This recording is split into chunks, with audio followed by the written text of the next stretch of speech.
Welcome to Rural Ruckus Radio and Podcast. I'm John Monson. I'm your host. And today we have with us, again, Paul Kohls from Compeer Financial. And Paul was our guest in our last show. And he sort of set the stage for what's sort of the vision and mission of Compeer. And we're really happy to hear about sort of the unique position they've taken in rural America, sort of that leadership role that they've taken, but the unique view on kind of how they view those partnerships and how they view some of the opportunities that they see in those communities across rural America. One thing I wanted to highlight, Paul, before we bring you on is you spoke in the last show about rural communities and how important it was rural communities were. And in the vision statement, having been a part of Compeer and having been a part of that process, you didn't say rural America. That was interesting to me. You said rural communities. And I remember the conversation about that. And I even remember making a point when we were having the conversation about our vision statement, that rural communities are about people. Rural America is a marketplace. And I recognize that Compeer Financial operates in a marketplace, but rural communities are really about the people that live there. Why is that distinction so important from your standpoint? And then let's start talking a little bit about some of the business units that you lead, Paul, and we'll start talking more about some of the challenges we see in those marketplaces as well. Well, the people are who make up rural communities, and it's rural communities that make up rural America. So part of the reason that, and it was largely your leadership, John, but part of the reason the organization shifted, and we actually did in our previous statement talk about rural America, and it was a shift, right? And it was a shift that you led, and it was really because the story of people in rural communities who are wanting to make lives better for themselves, for their children, for their communities is what matters. It's that.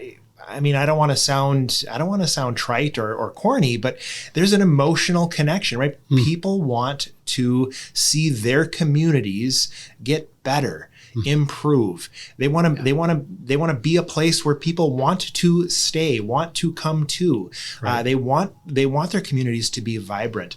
And so as we talk about communities, we really have an opportunity to talk more about individual people, individual businesses, a local view about what they want to be, right? Not what somebody else wants them to be, but what collectively does a community, a group of 500, 1,000, 1,500, 2,000 people and their businesses and their families, what do they want to be?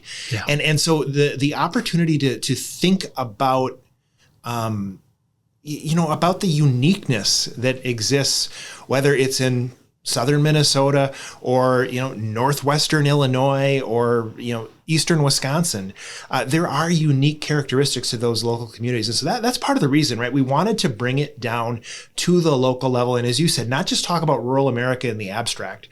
We want to talk about individual problems, individual opportunities, individual challenges. And that's really done at the community level. Yeah, I remember, before my dad passed away, he would always say, John, it's not about how much money you make. It's not about how many file folders you push, whatever the case is. It's not about the marketplace you served. It's about the people and how you interact with them. That's what you'll be remembered for, is how you deal with other people. And that's sort of been this common denominator for Compeer and really everything it does.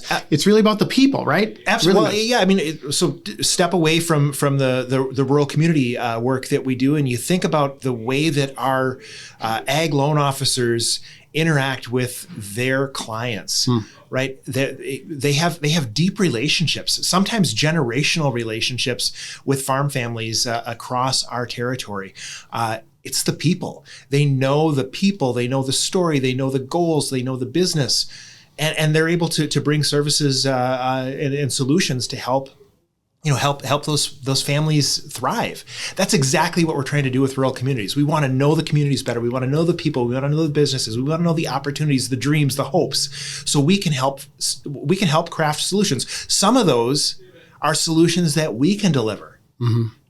Many of them are going to be solutions that we don't have the authority to deliver, but we certainly have the ability to find partners who can help solve those problems. And that's something we're committed and willing to do. We're willing to sort of lead in bringing others to help solve these problems, especially where we don't have the authority to do it, because our authority set is somewhat limited.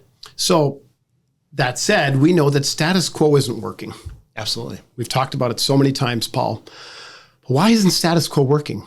And what is it about status quo that's not working right now from your point of view or your team's point of view? And then let's talk a little bit more about the creation of Rural Vitality and how it starts to get at that. But tell us a little bit more about that. Yeah, I talked about it a little bit on the last show, but it's really, at least from my view, there's a lot of people with really good intentions trying to do really good things. The problem is I think, or maybe the opportunity, right? Maybe we should talk about it that way. The opportunity is to connect those presently disparate or siloed efforts and bring them together, because there really is no one entity, whether it's Compeer or whether it's a community bank or whether it's Land O'Lakes or CHS or whomever. Nobody can solve this on their own. And right now, I think the opportunity is there isn't enough effort to bring all of those different disparate points of view or efforts together. And that's really from a strategic or kind of an overarching strategy, that's what we're trying to accomplish. Right. So if we speak about that, we know that there's a lot of challenges in these rural communities, right? We know that daycare is a problem. We know that rural housing and affordability is a problem right now. Access to labor force has been really important issue that we've talked about. People care about living in those communities because of the value of the community itself. You can take leadership roles in those communities. There's so much there in living in rural America and living in rural communities. And I've lived there my whole life, and so I know exactly what we're talking. You get a chance to coach. You get a chance to do all of these great things. Right. That's rural life. You get to go to church in a rural community with all the people from your neighborhood or whatever. That's rural life. And that's what we care about so deeply. But in order to make a difference, a new business entity had to grow out of all of this in order to begin to make a change. And tell us more about Rural Vitality, what it is, and kind of how it envisions the future. Yeah, so Rural Vitality at Compeer is really the it's the child of John Monson, really, and the work that he did, that you did for so many years. It really started with Compeer's efforts to leverage some pilot authority that our regulator, the Farm Credit Administration, had put in place to allow us to invest in bonds issued by hospitals, nursing homes, community facility projects. So we partner with the USDA and their community facility loan guarantees and loan programs. And the entities that we work with, again, typically it's been healthcare related entities. They issue bonds and we're able to invest in those bonds along with community banks and others. That is work that you started, you led. Compeer's had a chance to be a part of over 100 different projects. I think it's about 112 different projects, $1.3 billion or something like that of total financing. So really exciting stuff in that space. The challenge for us is that our regulator has sort of dialed back some of our authority. And so now we can still do that work, but we have to go get case-by-case approval. We're working with Congress. We've got bipartisan and House and Senate bicameral support to give the farm credit system additional authority to be able to do even more in this space, along with community banks and others.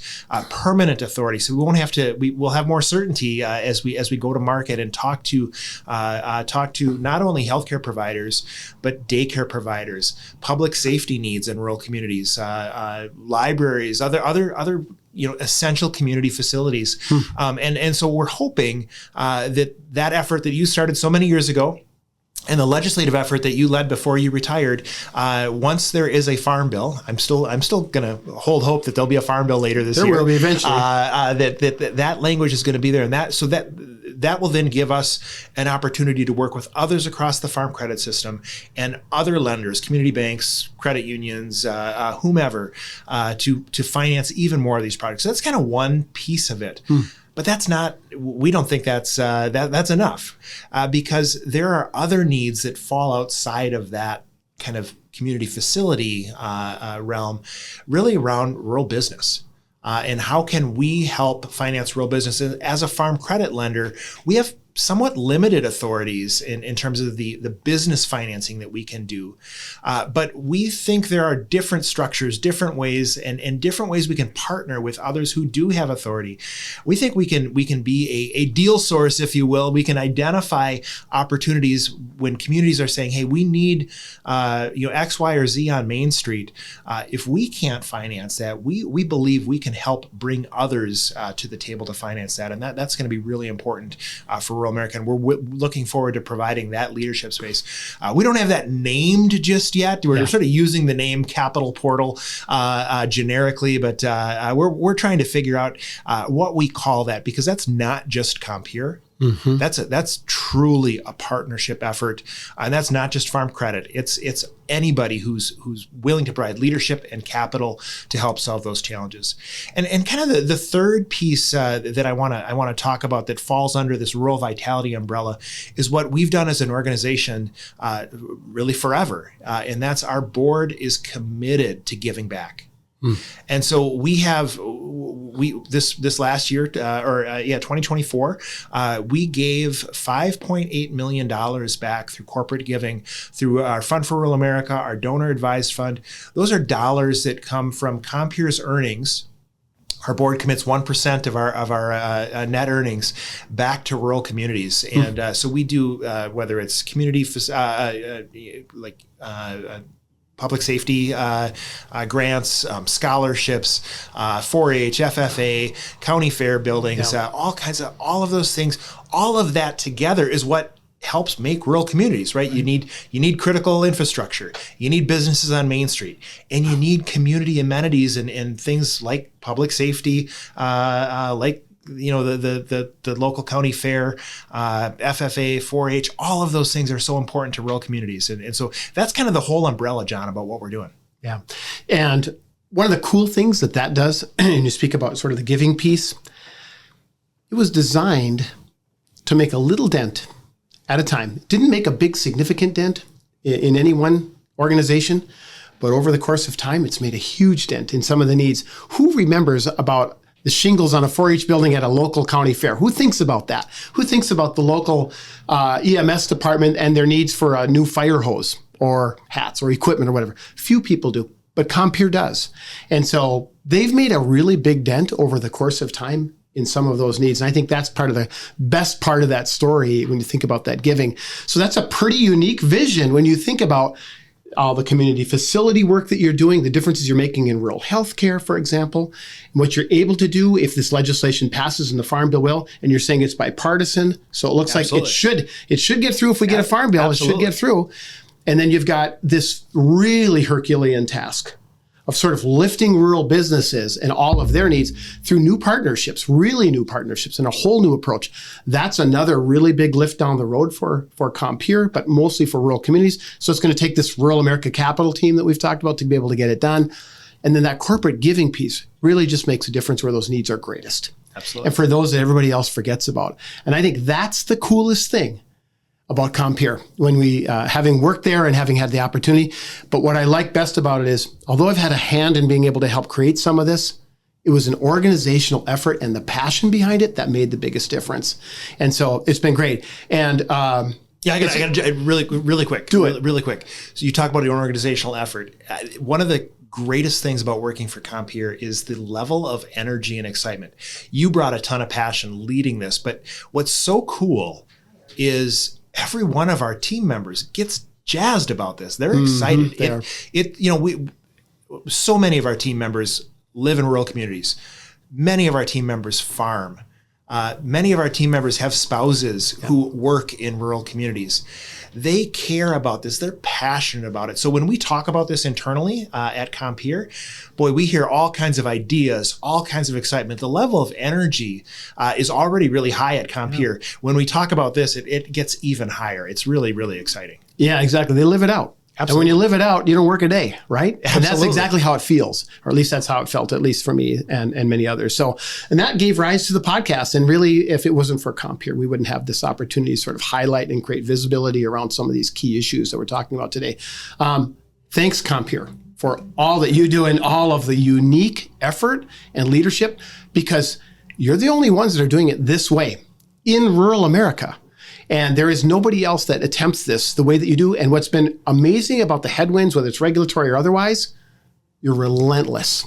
And the more headwinds you feel, the more dedicated you are, the more the board digs in, the more the executive team supports the effort. And so thank you for that. That's big. You know what gives me a lot of hope is exactly what you just referenced, the headwinds, right? And we have come through your leadership, John, we've been in 15 years of headwinds, and we've made great progress. Now we're at the precipice of having new authority in the Farm Bill that's going to further accelerate our efforts. And we're looking to build up this new effort around rural businesses and bring people together to help solve these challenges. We've faced these headwinds before. We've figured out how to persevere through them. And so I feel really confident that we're going to be able to do that. It's not going to happen tomorrow. Right. It's not going to happen in 6 or 12 months. But I think if you and I have an opportunity to have a conversation like this in, I don't know, call it 6 years, we're going to be talking about some amazing stories and some amazing things that we've helped rural communities do, not just by ourselves, but with others. And it's such a cool opportunity. Exactly. Paul, thank you, my friend. Wonderful having you here. Good to and see we you. look forward to talking more to other Compeer folks down the road. And I have a feeling that over the next year or two, we'll have you back. Awesome. Thanks, Looking John. forward to it, Paul. Good to see you. Thank you.